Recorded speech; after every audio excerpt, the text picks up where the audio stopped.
Adventurous individuals are clamoring to drink a mysterious red liquid found inside an ancient Egyptian sarcophagus with the hopes of gaining mystical powers. This is a subtle nudge to all you strange things out there, as the Mummy Juice petition posted on change.org by Innes McKendrick of Surrey, England is only in need of a few more signatures. Signed to sip today on Cool Stuff, Strange Things.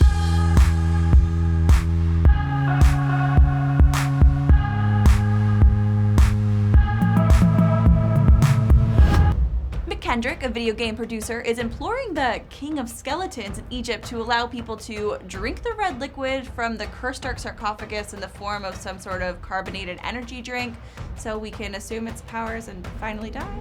Not sure if I follow, but so far over 34,000 people have signed the petition in hopes of making it happen, and the numbers keep growing. Archaeologists in Alexandria, Egypt, opened the 2,000-year-old unmarked tomb in July 2018.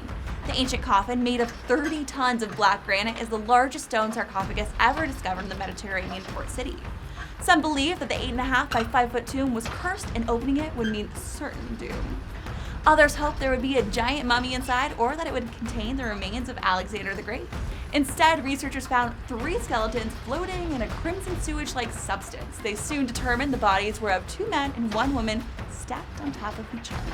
One of the skeletons had a 17-centimeter wide hole in the skull, indicating the person underwent some sort of surgery, like trepanation, which involves drilling a hole into the cranium to treat ailments such as headaches. This surgery is the oldest surgical invention ever known since prehistory, but was really rare in Egypt. As for the red liquid inside, researchers agree it is contamination from sewage water, which is so potent that it rotted the wrappings encasing the 3 skeletons.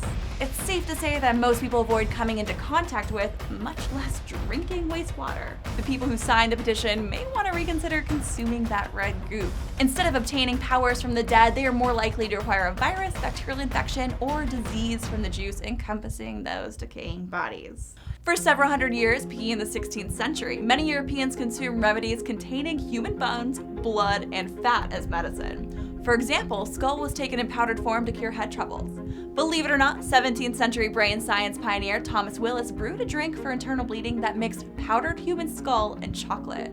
And King Charles II of England sipped what was known as the King's Drops, a mix of skull and alcohol. Another reason human remains were considered potent was because they were thought to contain the spirit of the body for which they were taken. In this context, blood was especially powerful. Romans drank the blood of slain gladiators to absorb the vitality of a strong young man. Could this have been more than mystical mumbo-jumbo? Researchers at University College of London have recently noted a bizarre connection between animals that feast on the blood of younger prey and their ability to ward off diseases like cancer that commonly develop later in life. The study found that blood of younger animals was to thank for these significant health benefits. Before you start dabbling in cannibalism, it's important to note that the body is not equipped to drink more than a couple teaspoons of blood.